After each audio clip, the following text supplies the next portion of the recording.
I couldn't really pinpoint one in particular.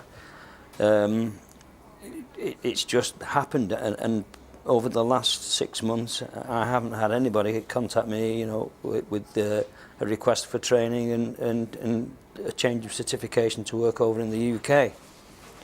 I mentioned that you've said that UK nationals have been making up the shortfall. So has it mattered for your business? Not really, no. I think there's been an increase in, dare I say, UK people taking up an interest in crane operating, because at the end of the day it's quite a well-paid job, and it's relatively easy to get into because you don't have to do any lengthy apprenticeships. You can go on a 2-week course, and within 2 weeks you're virtually qualified to go and work on a construction site. Rightly or wrongly, but that's the way it is. That's the way the training is structured at the moment. John, what's your experience been? Certainly for this season, we've had one of the worst shortfalls that we've seen for many, many years. Since the Brexit vote, we've had devaluation of the pound, which has probably had the biggest impact on workers. Our country is sometimes viewed as being maybe racist and xenophobic, and the press in the EU countries has not been particularly kind to the UK since the Brexit vote. So Nigel says that in his area, the shortfall in EU workers has been made up by UK nationals, but you're saying that there's a shortage of workers and crops will be left rotting in the future if it continues. Are UK workers not stepping in? Certainly with the benefit system as it's run at the moment, there isn't really any incentive for UK workers to come off benefits and come and work in agriculture.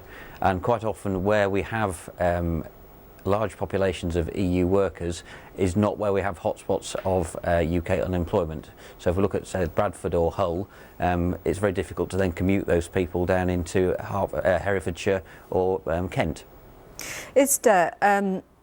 You are from Lithuania, and I mentioned that you said that you've seen lots of Lithuanians leaving the UK in recent months. Why do you think that is? Well, after all the conversation with friends we have who suggesting leave or who left, it's the situation, it's an unclear situation in UK after the Brexit votes. For the new arrivals, they are not sure where they stand, if they will come to UK and will try to find a work or, you know, create their life. As well as already somebody mentioned that the pound drop recently, and all the friends, all the people I know, for one or another reason, come here to work and earn and find some maybe more savings to send back to and help the relatives in their own countries. And when the pound drops significantly, it's now hard to save and, you know, to see the point to stay here when you can go back in your own country and.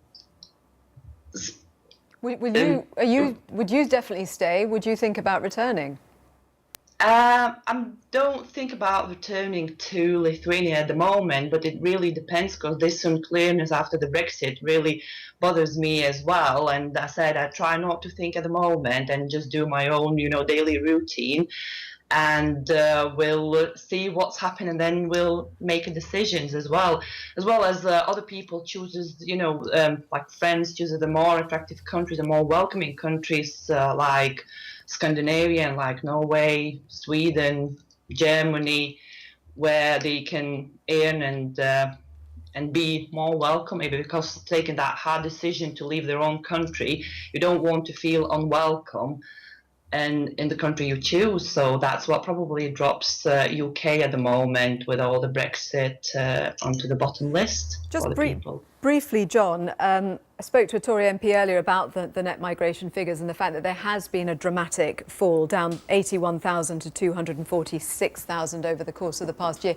He says people will welcome that. It's a good thing. How do you see the stats?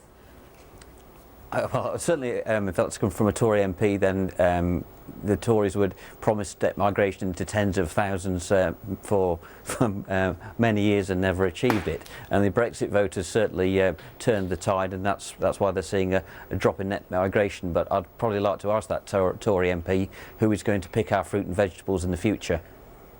Thank you all very much indeed for joining us. Thank you. Now, the widower of a woman who was killed by a cyclist with no front brake is launching a campaign to change the law. Yesterday, 19-year-old Charlie Alliston was convicted of wanton and furious driving, an offence dating back to a